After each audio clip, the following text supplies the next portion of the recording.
Nous commençons une nouvelle année. Le premier jour de l'an coïncide avec le dernier jour de l'octave de Noël. En effet, la nouvelle année civile s'ouvre avec la fête de Marie-Mère de Dieu. Le premier dogme marial formulé dans l'Église est la maternité divine de Marie. Le dogme de la maternité divine de Marie s'est élaboré au fil du temps et a ainsi développé la place de Marie dans l'histoire du salut. Marie est déclarée Théotokos, c'est-à-dire Mère de Dieu, par le concile d'Éphèse en 431. Avant la définition conciliaire, la qualification Théotokos était déjà utilisée depuis un siècle dans la dévotion à Marie. Le peuple chrétien avait compris la grandeur de cette maternité unique. En effet, la maternité divine de Marie met en évidence les deux aspects de l'incarnation. D'une part, le Fils de Dieu s'est abaissé pour devenir le fils d'une femme, pour appartenir au genre humain. D'autre part, l'abaissement tend à élever l'humanité jusqu'à Dieu. La qualification de Marie, Mère de Dieu, n'apparaît pas explicitement dans les textes évangéliques, bien qu'on y trouve la mère de Jésus et qu'on y affirme qu'il est Dieu. Jean chapitre 20, verset 28. Quoi qu'il en soit, Marie est présentée comme mère de l'Emmanuel, qui signifie Dieu avec nous. Matthieu chapitre 1, verset 22 à 23. Appeler Marie mère de Dieu, c'est lui donner une valeur élevée et une dignité incommensurable. Aucune autre créature ne peut être définie de la même manière que Marie, Mère de Dieu, selon la nature, c'est-à-dire selon la génération humaine. Dans son sein virginal, Marie a engendré Dieu, le Verbe fait chair, la deuxième personne de la Sainte Trinité. Sa maternité a été choisie par Dieu pour apporter le salut dans le monde. Pour saisir le message de cette solennité, nous disposons de l'interprétation authentique donnée par l'exhortation apostolique Marialis Cultus au numéro 5 de Paul VI. elle enseigne que cette solennité est destinée à célébrer le rôle joué par Marie dans le mystère du salut, à renouveler notre adoration au nouveau-né, prince de la paix, à écouter à nouveau le joyeux message des anges, à implorer de Dieu, par la médiation de la reine de la paix, le don suprême de la paix. C'est pour cette raison qu'en l'heureuse coïncidence de l'octave de la nativité du Seigneur et du 1er janvier, journée de vœux, a été instituée la journée mondiale de la paix. Les textes bibliques proposés par la liturgie reprennent ces thèmes et leur donnent des motivations et un contenu théologique. La première lecture porte sur le principal texte de bénédiction liturgique de l'Ancien Testament. Dans le texte, la bénédiction est précédée d'une disposition rituelle, suivie d'une conclusion, qui met en évidence la caractéristique de ce passage. Il s'agit d'une bénédiction qui invoque sur le peuple toute la réalité sainte que le nom de Dieu englobe en lui-même. En effet, cette bénédiction se fonde sur la triple mention du nom du Seigneur au verset 24, 25 et 26, comme pour exprimer la plénitude et la sécurité qui découlent d'une telle invocation.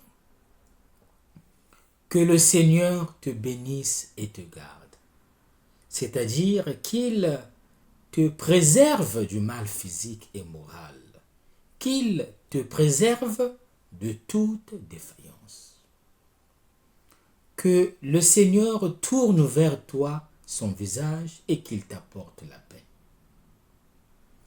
L'Ancien Testament fait de la paix le signe de la manifestation des bénédictions divines et même l'un des noms de Dieu, Seigneur de la paix. Dieu possède la paix. Sa parole est une proclamation de paix. Il accorde la miséricorde, la vérité et la justice pour que surgisse la paix. La deuxième lecture établit le lien avec un autre thème de ce jour, le commencement de l'année civile,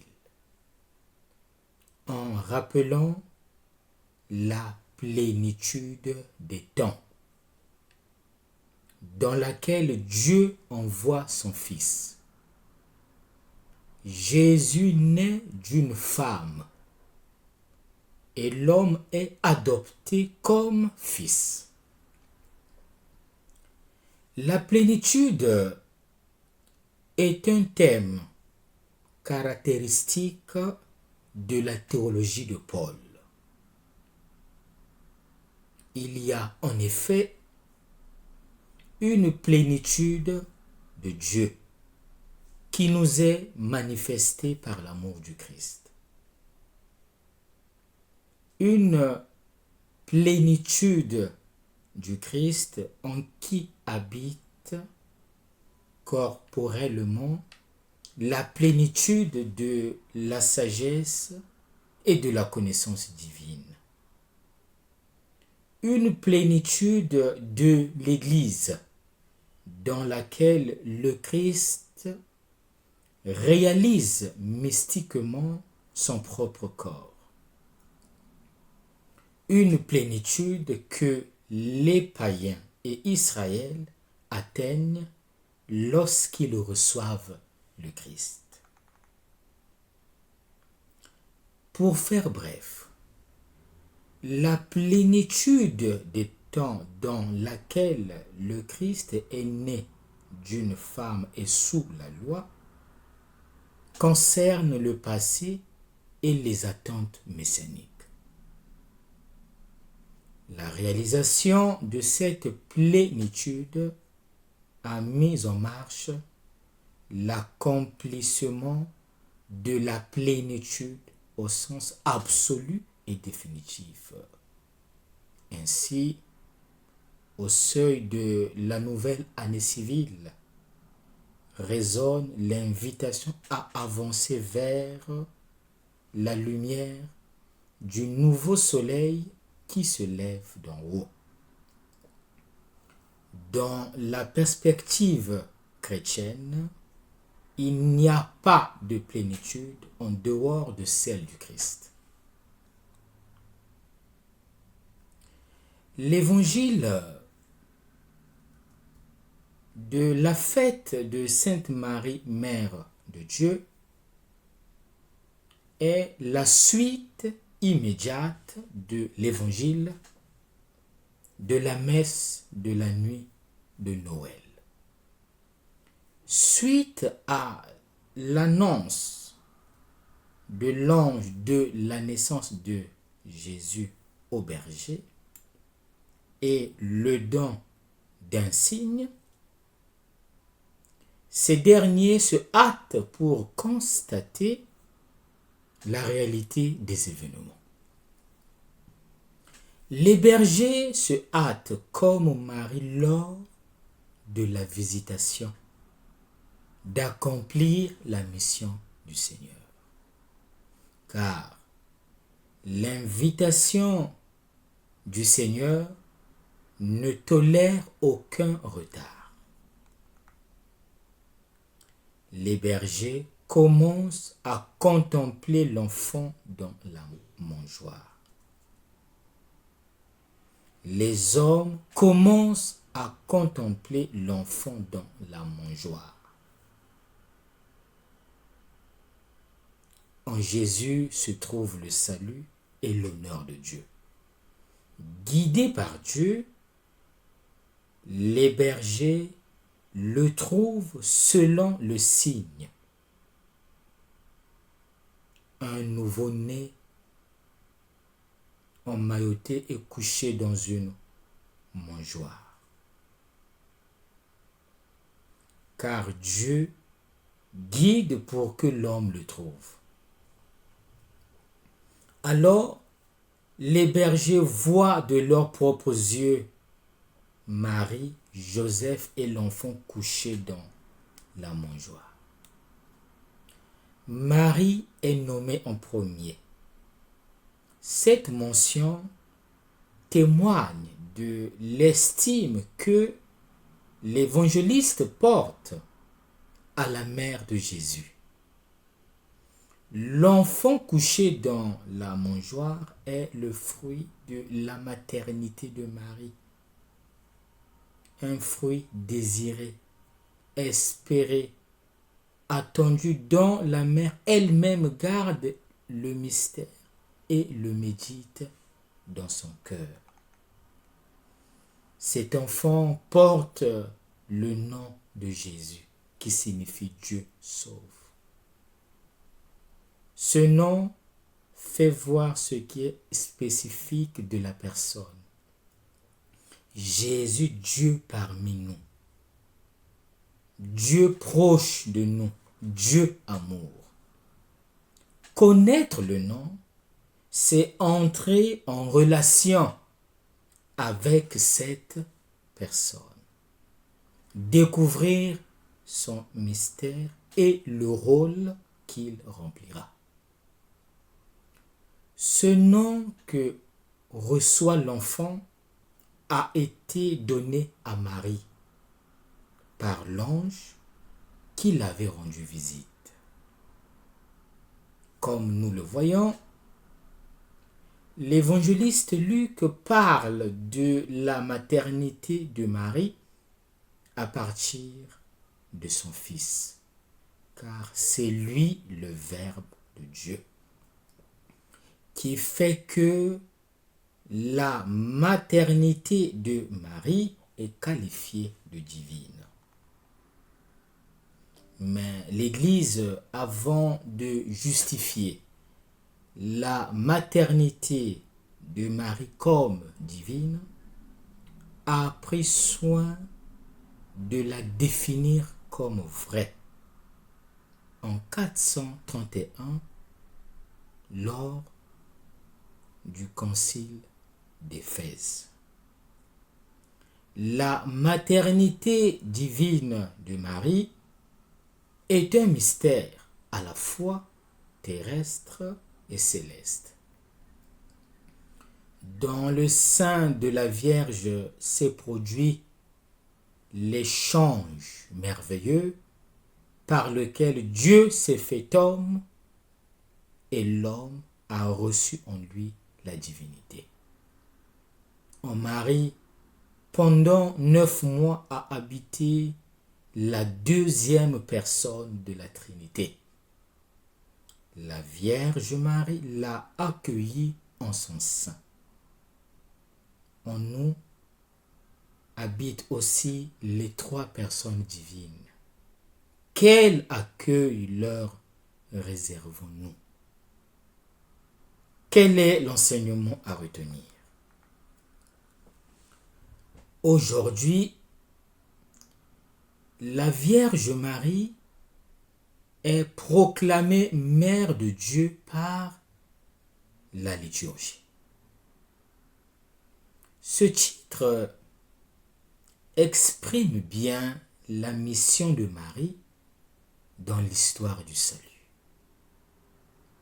Tous les autres titres attribués à la Vierge trouvent leur fondement dans sa vocation à être la mère du Rédempteur, la créature humaine choisie par Dieu pour accomplir le plan du salut, centré sur le grand mystère de l'incarnation du Verbe divin. Marie est le lieu des noces entre la nature divine et la nature humaine du Verbe. L'Esprit qui, en Marie, a rendu possible les noces entre la nature divine et la nature humaine du Verbe est le même Esprit qui fait de nous des fils de Dieu. De Marie est né Jésus dont le nom signifie Dieu sauve.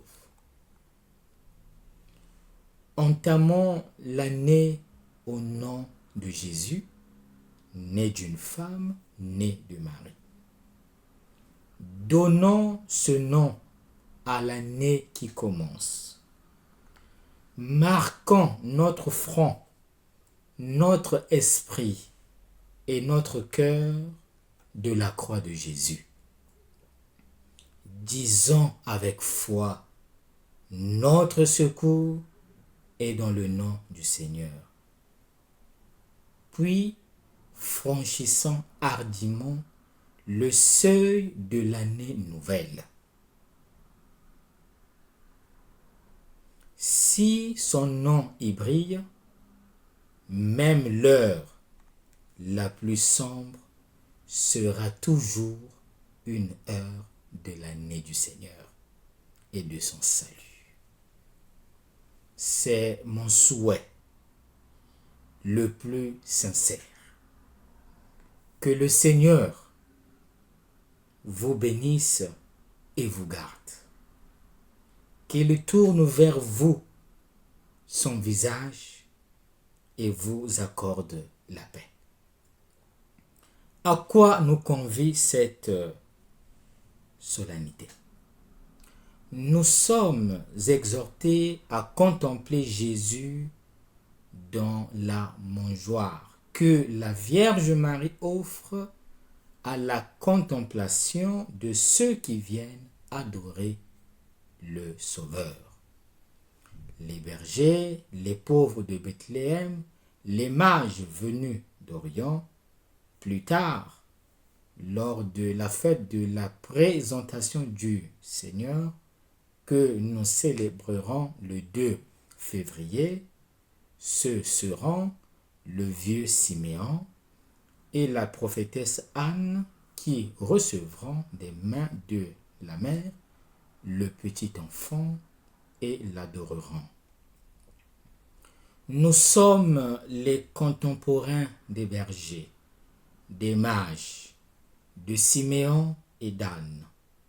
Et en cheminant avec eux, nous sommes remplis de joie parce que Dieu a voulu être le Dieu avec nous et qu'il a une mère qui est notre mère. Nous sommes aussi invités à considérer attentivement l'importance de la présence de Marie dans la vie de l'Église et dans notre existence personnelle. Remettons-nous à elle, afin qu'elle guide nos pas en cette nouvelle période de temps que le Seigneur nous donne de vivre, et qu'elle nous aide à être d'authentiques amis de son Fils et de courageux artisans de son royaume dans le monde, au royaume de la lumière et de la vérité. Que nous reste-t-il à faire? Il ne nous reste plus qu'à conjuguer le verbe arrêter. Arrêtons-nous pour contempler dans la crèche la représentation de la nativité. Meilleurs vœux à tous.